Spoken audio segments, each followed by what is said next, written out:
Hello dear students, today we are going to start our numerical portion. First of all we will do for first unit, then we will start numerical of second unit. तो numerical में ये question मैं already आपको भेज चुका हूँ. Video में मैं क्या करूँगा, आपको सिर्फ इसकी स्टेटमेंट जो है आपको रीड करके सुना दूंगा. उसके बाद आपने सॉल्यूशन जो है यहीं से देखना है. एक बात ध्यान रखना, ये मत सोचना कि मैं उसका सॉल्यूशन भी नोट्स की तरह लिख के भेजूंगा. नहीं, आप क्वेश्चन मैंने जो भेज दिया उसमें से लिखो और सॉल्यूशन वीडियो देख के उसमें से अपने आप सोल्व करो या मेरा वीडियो देख के सोल्व करो. लेकिन आपकी फेयर कॉपी में ये क्वेश्चन प्लस में उसका सॉल्यूशन कंप्लीट होना चाहिए. तो आज शुरू करते हैं. अच्छा, इसमें कई बार मैं कैलकुलेशन में जैसे एक्सप्लेन करूंगा आपको, तो हो सकता है बाद में जो मैथमेटिकल पोर्शन बचेगा, बिल्कुल फाइनल जो आंसर निकालते हैं हम लोग उसको गुना भाग करके, वो हो सकता है कि मैं लास्ट में एक दो लाइन छोड़ दूं. तो आंसर मैंने ऑलरेडी सबके बता दिए हैं पीडीएफ में, जो मैंने फोटो भेजा आपके पास क्वेश्चन का, तो आंसर वहाँ पे आ ही जाएगा. तो पूरा गुना भाग मेरे से एक्सपेक्ट मत करना, क्योंकि वो कोई इतना जरूरी नहीं है मेरे लिए. मेरे लिए जरूरी है सिर्फ कॉन्सेप्ट को एक्सप्लेन करना. तो वो मैं अगर कहीं पे ज़्यादा बड़ी गुना भाग होगी तो छोड़ सकता हूँ, उसको आप प्लीज़ अपने आप प्रैक्टिस कर लेना. तो first question, if two electron and proton are placed at a distance of 1 angstrom, estimate the acceleration for electron and proton due to electrical force and their mutual attraction. अब एक electron है और एक proton है. मान लिया this is a electron and this is a proton. इसको वैसे P से लिखते हैं. ये दोनों एक दूसरे से 1 एंगस्ट्रोम का मतलब होता है 10⁻⁻10 मीटर. इतनी दूर रखे हुए हैं. पूछ रहा है कि जब इनके बीच में हमें पता है कि इस पे नेगेटिव चार्ज है, इस पे पॉजिटिव चार्ज है, तो ये एक दूसरे को अट्रैक्ट करेंगे तो ये एक दूसरे के पास जाएंगे. तो उस टाइम पे क्वेश्चन पूछ रहा है कि कितना एक्सीलरेशन होगा, क्योंकि अगर ये यहाँ पे फिलहाल रेस्ट में है, जब फोर्स ऑफ अट्रैक्शन इन दोनों के बीच में लगेगा और जब इनको फ्रीडम मिलेगी एक दूसरे के पास जाने की, तो इनकी वेलोसिटी जो है लगातार बढ़ती जाएगी. जीरो से इसकी वेलोसिटी बढ़ेगी, जीरो से इसकी भी वेलोसिटी बढ़ेगी, और वेलोसिटी का बढ़ना मतलब एक्सीलरेशन. तो वो एक्सीलरेशन कितना होगा, कितने एक्सीलरेशन के साथ ये इधर से उधर जाएगा उसकी तरफ, और कितने एक्सीलरेशन के साथ ये इधर से जाएगा इसकी तरफ. This is our question. तो एक बात तो पहले आप देखो, इलेक्ट्रोस्टैटिक में हमने बताया था आपको कि जब दो चार्ज पार्टिकल्स जो होते हैं उस टाइम पे उनकी जो हम स्टडी करते हैं, जब वो रेस्ट में होते हैं, उसी को हम इलेक्ट्रोस्टैटिक पोर्शन में कंसीडर करते हैं. तो आपके मन में ये क्वेश्चन आ सकता है कि ये दोनों चार्ज पार्टिकल्स जो है चल रहे हैं, तो हमारा ऐसा तो हमने कुछ सीखा ही नहीं. तो देखो ये डिस्टेंस जो है 10⁻⁻10 एंगस्ट्रोम मीटर, मतलब 1 एंगस्ट्रोम. तो ये इतनी कम डिस्टेंस है, इस इतनी थोड़ी सी डिस्टेंस में फोर्स को क्या मान लिया, कांस्टेंट. ये चेंज नहीं हो रहा है, जो कि प्रैक्टिकली तो चेंज होगा, लेकिन ये इतना कम डिस्टेंस है कि इसमें जो फोर्स में वेरिएशन आएगा वो ना के बराबर आएगा. तो this is our first assumption that force will remains constant and there is no effect of the motion of the charge particles. तो ये मानते हुए फिर हम इसके ऊपर कूलम्स लॉ लगा सकते हैं, क्योंकि अदरवाइज हम कूलम्स लॉ नहीं लगा सकते. This is made for only electrostatic charge particles. इतना फोर्स लगेगा एक दूसरे के ऊपर. तो Q1 मतलब जितना इलेक्ट्रॉन के ऊपर चार्ज है, और Q2 मतलब जितना प्रोटॉन के ऊपर चार्ज है. तो दोनों पे सेम ही चार्ज होता है, 1.6 × 10⁻⁻19 कूलम. एक पे प्लस होता है, एक पे माइनस होता है. तो दोनों को जो मल्टीप्लाई करोगे प्लस इंटू माइनस, तो माइनस आ जाएगा इंटू ये 4πε0 एज इट इज और r². तो इन दोनों के बीच जो डिस्टेंस है 10⁻⁻10 मीटर है, और उसका स्क्वायर कर दो आप. तो ये आ गया -1.6 × 10⁻⁻19 इंटू इसकी वैल्यू कितनी होती है, 9 × 10⁻9, और ये 10⁻−20 हो जाएगा, ऊपर आके प्लस का 20 हो जाएगा. तो इसकी वैल्यू आएगी, आपको अपने आप से कैलकुलेट करना है, क्योंकि आपके एग्जाम में सीबीएसई में कैलकुलेटर अलाउड नहीं है. लेकिन मैं इसका आंसर बताने के लिए सिर्फ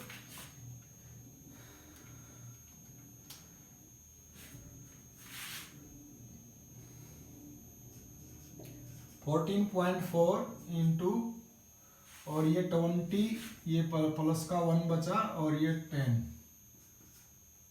इतना फोर्स लगेगा Q1 Q2 4 pi epsilon not R square. हाँ ठीक है, जब इतना फोर्स इन दोनों के बीच में होगा, और नेगेटिव का मतलब सिर्फ इतना ही है कि ये एक दूसरे को अट्रैक्ट करेंगे। इलेक्ट्रोस्टैटिक में जब कभी नेगेटिव वैल्यू आती है फोर्स की तो वो रिप्रेजेंट करता है फोर्स ऑफ अट्रैक्शन को, और अगर ये पॉजिटिव आ जाता तो वो रिप्रेजेंट करता है फोर्स ऑफ रिपल्सन को। अब हमारा जो मेन जो क्वेश्चन पूछा गया है कि ये कितना एक्सिलरेट करेगा, तो देखो फोर्स तो ये दोनों के ऊपर लगा है, उतना ही फोर्स ऑफ अट्रैक्शन लगा है इलेक्ट्रॉन के ऊपर, और उतना ही फोर्स ऑफ अट्रैक्शन लगा है प्रोटॉन के ऊपर, और उसका जो मैग्नीट्यूड है ये है। तो force is equal to mass into acceleration, ये आपने 11th क्लास में सीखा है according to Newton second law of motion. तो फोर्स का मैग्नीट्यूड सेम है, एक बार तो मास इनटू एक्सीलरेशन इसके लिए रख दो, एक बार फोर्स का मैग्नीट्यूड वही लो और मास इनटू एक्सीलरेशन प्रोटॉन के लिए रख दो। तो दोनों का मास अलग अलग है, इसलिए एक्सीलरेशन भी दोनों का अलग अलग होगा। तो फर्स्ट हम इलेक्ट्रॉन के लिए अप्लाई करते हैं, तो वह 14.4 into 10⁻10 newton is equal to mass of electron into acceleration of electron. तो मास ऑफ इलेक्ट्रॉन कितना होता है 9.1 इंटू 10⁻31 kg। तो ये नीचे आ जाएगा। इसको जब भी आप कैलकुलेट करोगे तो you will get the acceleration of the electron, तो ये आंसर आ जाएगा। आंसर मैंने दिया है उसमें पीडीएफ में। इसी तरीके से हम प्रोटॉन का भी एक्सीलरेशन निकाल सकते हैं। 14.4 इंटू 10⁻10, ये force is equal to mass of proton into में एक्सीलरेशन ऑफ द प्रोटॉन। तो एक्सीलरेशन ऑफ प्रोटॉन की वैल्यू आ जाएगी, मास ऑफ प्रोटॉन इधर नीचे आ जाएगा, और वो मास जो होता है 1.67 इंटू 10⁻27 kg होता है। तो यहाँ से आप जब कैलकुलेट करोगे तो दोनों का एक्सीलरेशन आ जाएगा, इलेक्ट्रॉन का भी आ जाएगा और प्रोटॉन का भी आ जाएगा। तो इस तरीके से आप इन दोनों का आंसर आपको मिल जाएगा। आंसर मैं बता देता हूं इसमें क्या क्या है।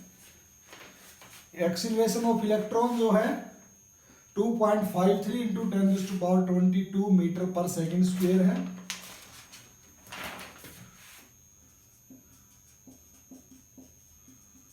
मीटर पर सेकेंड स्क्वायर, और जब इसको आप कैलकुलेट करोगे तो इसका आंसर आएगा 1.37 इंटू 10⁻19 मीटर पर सेकेंड स्क्वायर। तो दोनों के ऊपर फोर्स सेम लगा है, लेकिन इसका एक्सीलरेशन जो है इलेक्ट्रॉन का ज्यादा है और प्रोटॉन का कम है। तो यहाँ से एक फिजिकल कंक्लूजन भी निकलता है कि इलेक्ट्रॉन जो है हल्का होता है, इलेक्ट्रॉन का मास जो है कम होता है 9.1 इंटू 10⁻31 kg। हल्का होने की वजह से ये ज्यादा एक्सीलरेट करेगा। प्रोटॉन जो है भारी होता है, इसलिए वो कम एक्सीलरेट करेगा। तो जितने टाइम में इसकी स्पीड इधर आने में मान लिया 10 मीटर पर सेकंड होने वाली है, तो उतने टाइम में इसकी स्पीड 10 नहीं होगी, 10 से कम ही होगी, because it is heavier as compare to electron. तो this is physical significance of calculating the acceleration of electron and proton individually even though force between them was the same. तो आई होप आपको ये question समझ में आया होगा। It was very very easy actually. Next question, two equal positive charge each of 2 microcoulomb interact with a third positive charge of 3 microcoulomb situated as shown in the figure. Figure जो दिया मैं भी बनाऊंगा इसको। Calculate the magnitude and direction of the force on 3 microcoulomb charge.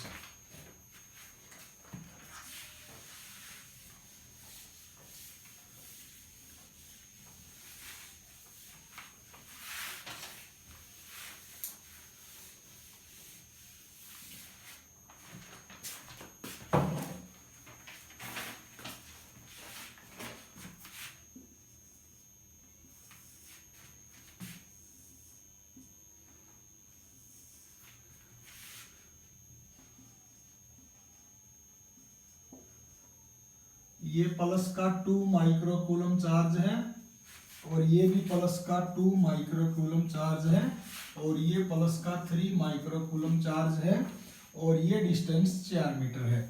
इतना ये question में दिया है और पूछ रहा है कि इन दोनों चार्जेज की वजह से इसके ऊपर कितना फोर्स लगेगा। तो हमें पता है टोटल फोर्स जब भी निकालना होता है तो इंडिविजुअल सबको निकाल लेते हैं और उनका सम कर देते हैं। तो जब इसको मान लिया ये पॉइंट ए है और ये सी है और ये बी है, तो इस जो ए पे जो चार्ज है इसकी वजह से अगर इस पे फोर्स निकालना है तो क्या करोगे, पहले तो इन दोनों के बीच की डिस्टेंस मालूम होनी चाहिए। तो इन दोनों के बीच की डिस्टेंस ए से लेके सी तक कैसे निकाल सकते हैं हम लोग, सिंपल ये परपेंडिकुलर और ये बेस और ये हाइपोटेन्यूज। तो इसमें ये हाइपोटेन्यूज क्या आ जाएगा 4 का स्क्वायर प्लस 3 का स्क्वायर पूरे का स्क्वायर रूट, तो यहाँ से 5 मीटर आ जाएगा। सेम एज इट इज ये भी 5 मीटर आ जाएगा। तो force at point C due to A या force on 3 microcoulomb charge due to 2 microcoulomb charge, इसकी वजह से भी उतना ही होगा और इसकी वजह से भी उतना ही होगा क्योंकि डिस्टेंस भी सेम है और चार्ज भी दोनों सेम है। सिर्फ फर्क क्या होगा, इसकी वजह से इसके ऊपर जो फोर्स लगेगा this is positive this is also positive, तो ये इसको रिपेल करेगा, तो ये इस डायरेक्शन में होगा। Force at C due to B, force at C due to B, और इसकी वजह से जो इसके ऊपर फोर्स लगेगा उसकी डायरेक्शन ये ऐसे होगी, force at C due to A. Magnitude wise दोनों सेम होंगे, तो पहले तो हम इनका मैग्नीट्यूड कैलकुलेट कर लेते हैं जो कि दोनों ही सेम होंगे। तो Q1 Q2 upon 4 pi epsilon naught r square. तो Q1 Q2 मतलब 2 माइक्रोकूलम, माइक्रो का मतलब -6, ये कूलम में कन्वर्ट कर दिया। Q2 का मतलब 3 माइक्रोकूलम, इसका भी -6 अपॉन 4 पाई एप्सिलॉन नॉट को एज इट इज, और ये आर स्क्वायर रखना है तो 5 का स्क्वायर। तो ये बन गया 9 into 10⁻⁹ into 2 into 10⁻⁻6 3 into 10⁻⁻6 divided by 25। तो ये मैग्नीट्यूड आ जाएगा। इसको मैं कैलकुलेट कर देता हूँ कैलकुलेटर से। ये 9 दूनी 18, 18 तो ये 54, 54/25 2.16 इंटू, और ये 6 और 6 12 10⁻⁻³ न्यूटन। तो इतना फोर्स लगेगा, ये फोर्स का मैग्नीट्यूड इतना होगा, मतलब इस फोर्स का मैग्नीट्यूड भी इतना होगा और इसका भी। अब आप देखो हमें चाहिए नेट रिजल्टेंट, तो नेट रिजल्टेंट कैसे निकालेंगे, ये जो फोर्स है इसके दो कंपोनेंट होंगे FCB के, मान लीजिए this is theta this is theta, तो इसका एक कंपोनेंट तो होगा FCB cos थीटा, इसी तरीके से इसका एक कंपोनेंट होगा FCA cos थीटा, और इन दोनों का कंपोनेंट जो इस डायरेक्शन में होगा वो एक तो होगा FCB sin थीटा, और इसकी वजह से इस डायरेक्शन में जो कंपोनेंट होगा वो होगा FCA sin थीटा। तो ये FCB FCA ये दोनों मैग्नीट्यूड वाइज तो सेम है।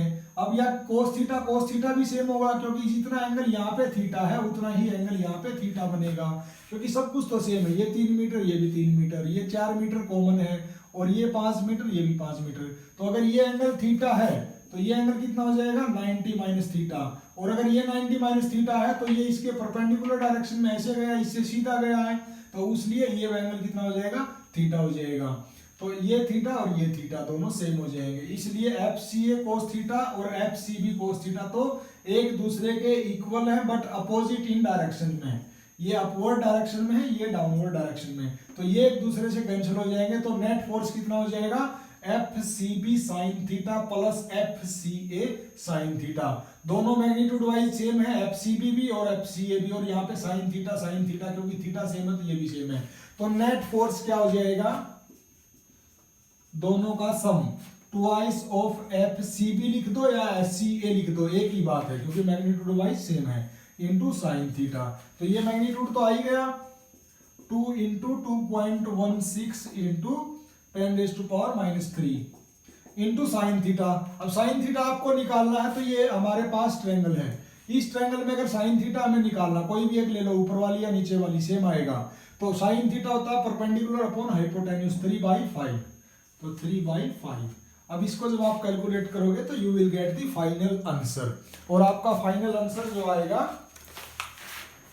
3.5 इंटू 10⁻³ न्यूटन आएगा। तो वो आप कैलकुलेट करना, बस ये मल्टीप्लीकेशन करना बाकी है इसमें। नेक्स्ट क्वेश्चन करते हैं। ए particle of mass m carrying a charge -q1 is moving around a charge +q2 along a circular path of radius r. Prove that period of revolution of charge -q1 about +q2 is given by t is equal to √16 pi cube epsilon naught mr cube upon q1 q2। तो इसको कैसे करेंगे?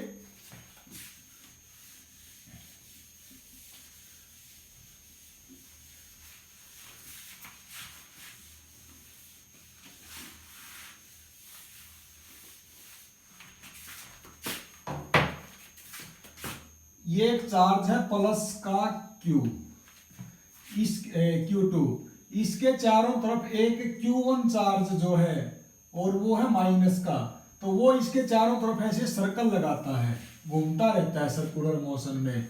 तो उसका time period कितना होगा? एक cycle को कंप्लीट करने का जो टाइम लगता है उसको हम टाइम पीरियड बोलते हैं, वो निकालना है। और उसकी वैल्यू उसने खुद ही बताई है कि उसको प्रूव करना है। 16 pi cube epsilon naught r cube और अपॉन में ये जो भी वैल्यू दी हुई है इसको हम प्रूफ करेंगे Q1 Q2 डिवाइडेड बाई। तो अब देखो ये प्लस का Q2 है, ये माइनस का Q1 है।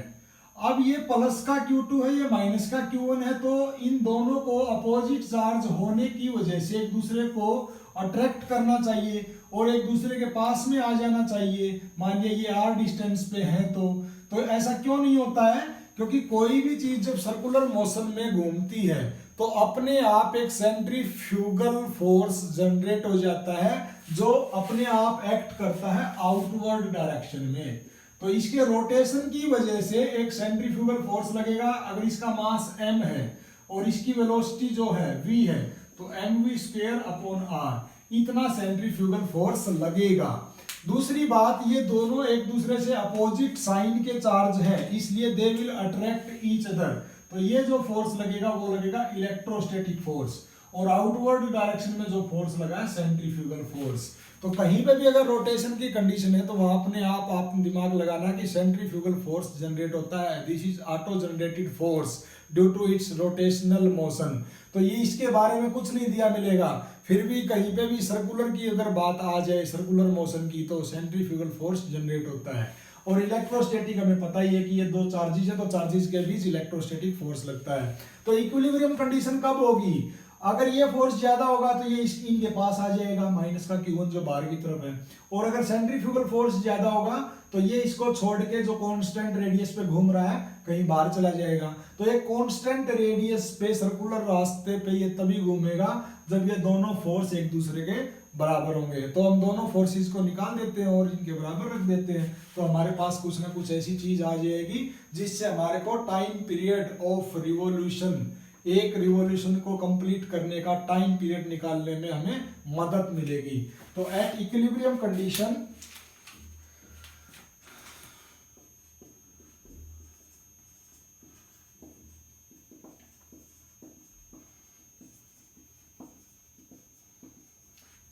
सेंट्रीफ्यूगल फोर्स जो है इलेक्ट्रोस्टैटिक फोर्स के बराबर होगा।